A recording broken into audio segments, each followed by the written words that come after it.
अब बात करें जी, तो वो कह रहे हैं कि मुंतखब क़यादत जैसी तैसी भी हो, पहले तो सिविलियंस की सुप्रीमेसी को इस्टेब्लिश करना चाहिए। तो मौजूदा आर्मी की क़यादत को, मौजूदा सियासी क़यादत को, बशमूल सदर पाकिस्तान को बताना चाहिए कि मामला क्या है। Is it a fair? बिल्कुल सही बात है, लेकिन मैं समझती हूँ कि ये जो ड्रोन पॉलिसी खासकर है, इसमें मिलिट्री एस्टैब्लिशमेंट और जरदारी गिलानी एक ही पेज पे हैं। दोनों साइड्स, उनको सबको पता है, जरदारी को भी पता है, इजाजत उन्होंने भी खुली दी हुई है अमरीकनों को, they are both on the same page. और मैं कहती हूँ सबसे जो शर्मिंदगी की रिसेंटली बात हुई है, तलत आप ड्रोन हमलों की बात करें, हमारे एयरफोर्स की चीफ ने दुबई में जाके बड़े फख्र से वो JF-17 को बेचना चाह रहे हैं एयर शो पे, ठीक है, वहां फखर से खड़े होकर कहा कि हमने इतनी बमबारी की है, इतनी बमबारी की है, हजारों बम फेंके, अपने लोगों को मार रहे हैं आप, और आप फखर से कह रहे हैं, और फिर एंड में कहते हैं लेकिन हमने सबक ये सीखा है कि बमबारी से मसला नहीं हल हुआ, और ये भी पता है कि मसला नहीं हल होगा। फौज के अपने लोग भी तो बहुत शहीद हुए ना भाई, तो ये शहादत क्यों जरूरी थी उनकी? मतलब डायलॉग जरूरी है। ये जंग जो है, ये हमारी जंग इस तरह नहीं है। अगर हमारा दहशतगर्दी का मसला है हमारे मुल्क में, हमें और तरीके से हल करना होगा। सवाद में जब उन्होंने टेक ओवर किया था तो भागे सारे फौज की तरफ ही थे ना? नहीं, लेकिन फिर क्या हुआ आपको पता है, APC में सबने सपोर्ट किया था, सबने सपोर्ट किया था। आगे क्या हुआ, Malakand operation, everybody supported. APC में जनरल कियानी ने एडमिशन किया है कि फौज के ऑपरेशन कई सक्सेसफुली हुए क्योंकि हम होल्डिंग ऑपरेशंस कर रहे हैं। This is a fact. फौज होल्डिंग ऑपरेशन तो नहीं कर सकती, सिविलियंस को करेगी ना। वो सिविलियन गवर्नमेंट कहीं बना ही नहीं रहे, क्योंकि आपकी जो सेंटर में एक गवर्नमेंट है उसको इंटरेस्ट ही नहीं है। लेट मी हियर, उसने छोड़ दिया है फौज में सारा। सेंटर साहब, मैं इस पे जरा बात करना चाहता हूँ। देखिए जी, दो बातें हैं। एक तो सेटल एरिया की आप बात करते हैं स्वात की या मलाकंड डिवीजन की। मलाकंड डिवीजन में अभी सिविल फोर्सेज के पास सब चीज़ें हैं, फौज है, जहाँ ज़रूरत पड़ती है वहाँ आ जाती है, लेकिन जब ज़रूरत नहीं होते नहीं होता है। वो सैयद रफीक साहब ने कहा कि जी लोगों को मारे, हम भी ये नहीं कहते कि हमारे पहले डायलॉग हमने किया था, उस डायलॉग को कैसे किया उसके ऊपर भी हम पे तनकीद हो रही थी, लेकिन नहीं माना गया। एक में जर्नलिस्ट हमारे तो कुछ पूरा वो स्टडी नहीं करते या मालूमात नहीं करते, एक जर्नलिस्ट में सुन रहा था, उन्हें कहा कि जी जब हमारे खैबर पख्तूनख्वा हुकूमत ने डायलॉग की थी तो सुबह अहमद से की थी, असली फरीक तो कोई और था, मतलब फजुल्लाह की बात करते, उसको यही ख्याल नहीं था कि जो ही हमने सुबह अहमद से शुरू की उससे पहले हमने डायलॉग की उससे अपने फजुल्लाह से। फजुल्लाह की टीम आया चकदरा में, फिशिंग हाट में, जिसमें मैं मौजूद था। स्टार्टिंग हमने उससे लिए, उससे जब बात नेगोशिएशन चली, आप जो बात कर रहे हैं मैं आप सारी चीज़ सामने लाना चाहता हूँ, 1 मिनट आपके लगेगा।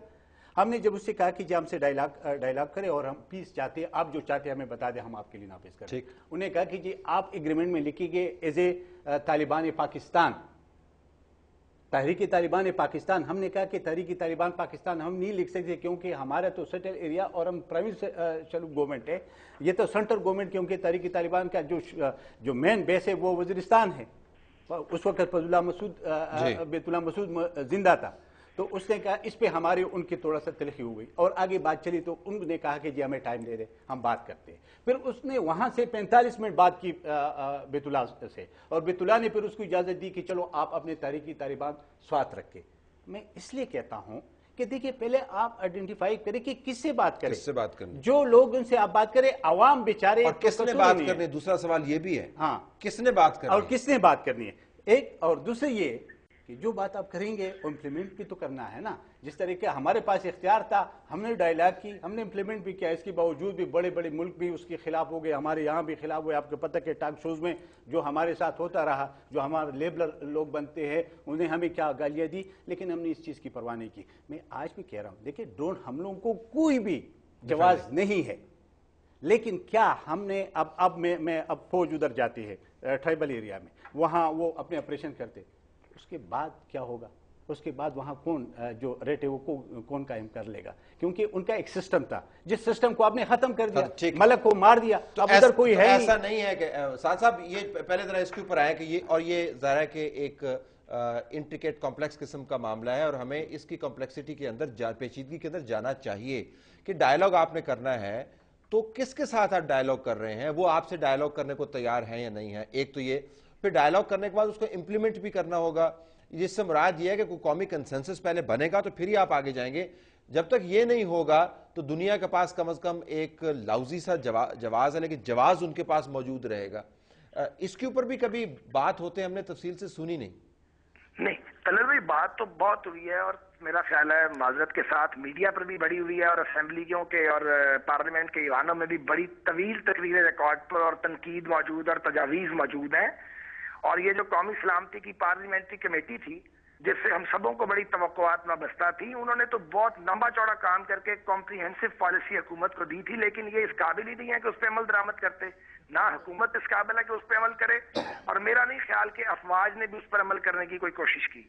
एक बात मैं मानता हूँ, ये दुरुस्त कहा है शीरीन मदारी साहबा ने, मैं खुद ही इस नुक्ता नजर का आदमी हूँ, बल्कि जब सवात ऑपरेशन शुरू हुआ तो मेरे भी बाद सियासी जो दोस्त हैं उसके हामी थे, मैं उन चंद लोगों में से था जिन्होंने इब्तदा में समझता था कि ये बिल्कुल गलत है, लेकिन मुझे इसका एतराफ करने में कोई बात नहीं है कि वक्त गुजरने के साथ साथ मेरी भी सोच के अंदर तब्दीली आई है।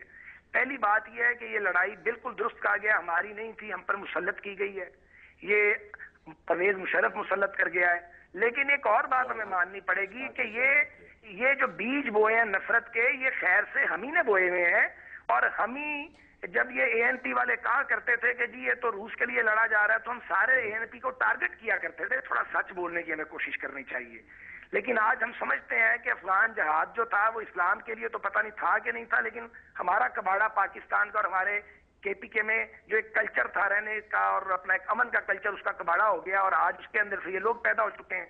अब आपको आंखें बंद करके अवॉइड नहीं कर सकते, इसके लिए सर जोड़ के बैठने की सिविल क़यादत और फौजी क़यादत को मिलके इश्तराके अमल की जरूरत है। वो इश्तराके अमल गलत साहब नहीं देखा गया।